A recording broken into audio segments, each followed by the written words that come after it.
BRS ని ప్రజలే ఖాళీ చేస్తారని కామెంట్ చేశారు కేంద్ర హోంశాఖ మంత్రి అమిత్ షా.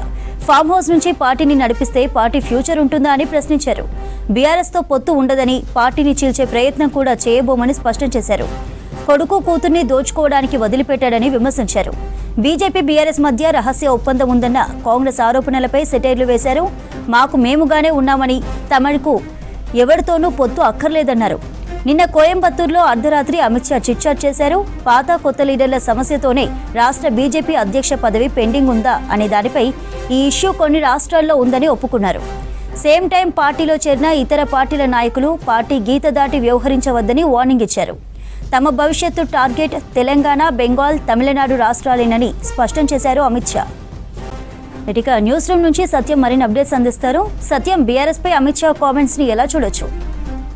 కేంద్ర హోంశాఖ మంత్రి అమిత్ షా ఇటు బీఆర్ఎస్ అదేవిధంగా తెలంగాణలో బీజేపీలో ఉన్న పరిస్థితులపై రెండు అంశాలపై నిన్న రాత్రి కోయంబత్తూరులో మీడియాతో చిట్చాట్ చేశారు. ఇక బీఆర్ఎస్తో తాము పొత్తుకు వెళ్లాల్సిన పరిస్థితి బీజేపీకి లేదు, ఫామ్ హౌస్లో ఉండి పార్టీ నడిపిస్తే తెలంగాణ రాష్ట్రంలో బీఆర్ఎస్ పార్టీ ఉంటుందా అనే ఒక కామెంట్స్ అమిత్ షా చేశారు. ఇక దీంతోపాటు ఆయన కుటుంబానికి సంబంధించి అంటే కేసీఆర్ కుటుంబం సంబంధించిన కొడుకు, కూతురు, అల్లుల్ని దోచుకోవడానికి ఆయన రాష్ట్రంలో వదిలిపెట్టారంటూ కూడా కేసీఆర్పై ఆయన కామెంట్ చేశారు. ఇక బీఆర్ఎస్ పరిస్థితిని తాము బీఆర్ఎస్ పార్టీని ఖాళీ చేయాల్సిన పని లేదు, తెలంగాణ ప్రజలే బీఆర్ఎస్ను ఖాళీ చేశారంటూ కూడా ఆయన కామెంట్ చేశారు. ఇక ఇటీవల పదే పదే కాంగ్రెస్ పార్టీ బీజేపీ బీఆర్ఎస్ కలిసిందంటూ కూడా కామెంట్ చేస్తున్న నేపథ్యంలో చాలా సందర్భాల్లో తాము తెలంగాణలో ఏ పార్టీతో పొత్తుకు వెళ్లాల్సిన పరిస్థితి లేదు, అక్కడ ప్రతిపక్షంగా ఉన్న బీఆర్ఎస్ పార్టీ పరిస్థితులు బాగా లేవు, అక్కడ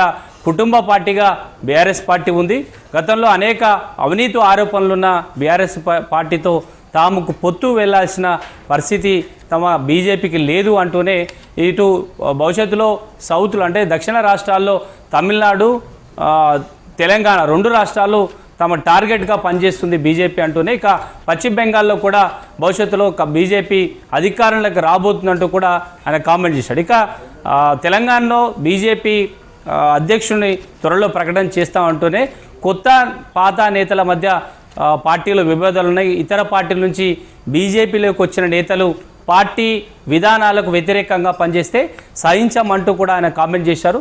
ఇటీవల బీజేపీలో అనేక వివాదాలు, అంతర్గతంగా వివాదాలు కొనసాగుతున్నాయంటూ కూడా ప్రచారం సాగుతూ వస్తుంది. ఇతర పార్టీల నుంచి బీజేపీకి వచ్చిన నేతలు అధ్యక్షుల రేసులో ఉన్నామని బహిరంగంగా ప్రచారం చేసుకోవడం, పార్టీలో అంతర్గత మీటింగులో కూడా పార్టీకి సంబంధించిన అంశాలు బయట చెప్పడంతో అధిష్టానం కూడా ఇటీవల సీరియస్ అయిందనే అంశం కూడా ఇటీవల బీజేపీలో ప్రచారమైంది. ఈరోజు తాజాగా అమిత్ షా చేసిన కామెంట్ చూస్తే బీజేపీలోకి వచ్చిన నేతలు అదేవిధంగా ఇతర పార్టీల నుంచి వచ్చిన నేతలు కొత్త పాత నేతల మధ్య విభేదాలు ఉన్నాయి, కేవలం తెలంగాణనే కాదు ఇతర రాష్ట్రాల్లో కూడా ఆ విభేదాలు ఉన్నాయి, వాటినన్నిటినీ పరిష్కరించడానికి అధిష్టానము పార్టీ ఇన్ఛార్జీలుగా ఉన్న వారు కూడా అదే పనిచేస్తున్నారు, త్వరలో తెలంగాణ బీజేపీ అధ్యక్షుడిని ప్రకటన చేస్తామని కూడా చెప్పారు. ఇక దక్షిణాది రాష్ట్రాల్లో తమిళనాడు అదేవిధంగా తెలంగాణలో బీజేపీ బలపడుతుంది, వచ్చే ఎన్నికల్లో పార్టీ అధికారంలోకి రావడానికి పూర్తిగా కసరత్తు చేస్తున్న అంశాన్ని కూడా అమిత్ షా నిన్న రాత్రి కోయంబత్తూరులో మీడియాతో చేసిన చిట్చాట్లో కామెంట్ చేశారు. ఇక బీఆర్ఎస్ పార్టీకి భవిష్యత్తు లేదు, ఆ పార్టీని చీల్చాల్సిన పని మాకు అసలే లేదు, తెలంగాణ ప్రజలే బీజేపీని బీఆర్ఎస్ను ఖాళీ చేశారు, అక్కడి నుంచి అక్కడున్న నేతల్ని బీజేపీకి తీసుకోవాల్సిన అవసరం మాకు లేదు, సంస్థాగతంగా తెలంగాణలో బీజేపీ బలంగా ఉంది, బీఆర్ఎస్ ఫామ్ హౌస్కు పరిమితమైందనే అంశాన్ని కూడా ఆయన ప్రస్తావించారు. బీఆర్ఎస్ అధినేత కేసీఆర్ పూర్తిగా ఎన్నికల్లో ఓడిపోయిన తర్వాత, ఇటీవల అసెంబ్లీ ఎన్నికలతో ఓడిపోయిన తర్వాత ఆయన పూర్తిగా ఫామ్ హౌస్కు పరిమితమయ్యారు.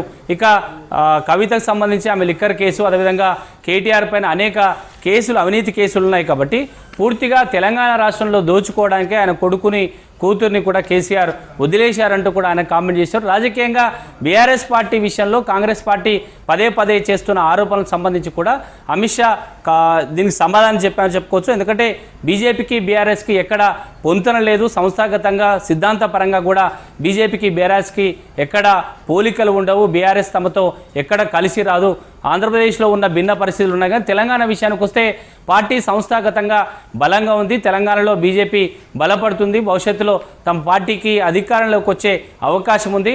ప్రస్తుతానికి తెలంగాణలో ప్రధాన ప్రతిపక్షంగా తామే ఉన్నాం. బీఆర్ఎస్ ప్రజల్లోకి రావడం లేదు, ప్రజా సమస్యలపైన మాట్లాడలేదంటూ కూడా అమిత్ షా కామెంట్ చేస్తే ఇదంతా చూస్తే ఇప్పటి వరకు కాంగ్రెస్ పార్టీ చేసిన రాజకీయ ఆరోపణలు, బీజేపీ బీఆర్ఎస్ ఒకటే అనే ఆరోపణలకు అమిత్ షా తిప్పికొట్టారని చెప్పొచ్చు. భవిష్యత్తులో దక్షిణాదిలో తెలంగాణ వన్ ఆఫ్ ది అధికారంలోకి వచ్చే రాష్ట్రం తెలంగాణ అనే ఒక ధీమాలో జాతీయ బీజేపీ ఉందని చెప్పొచ్చు. ఇక తమిళనాడు కూడా బలపడడానికి రాజకీయ సమీకరణాలు మారుతున్నాయి. ఈ రెండు రాష్ట్రాలతో పాటు త్వరలో వచ్చే పశ్చిమ బెంగాల్లో కూడా తాము అధికారంలోకి వస్తామనే అంశాన్ని అమిత్ షా స్పష్టంగా చిట్చాట్లో చెప్పారని చెప్పొచ్చు.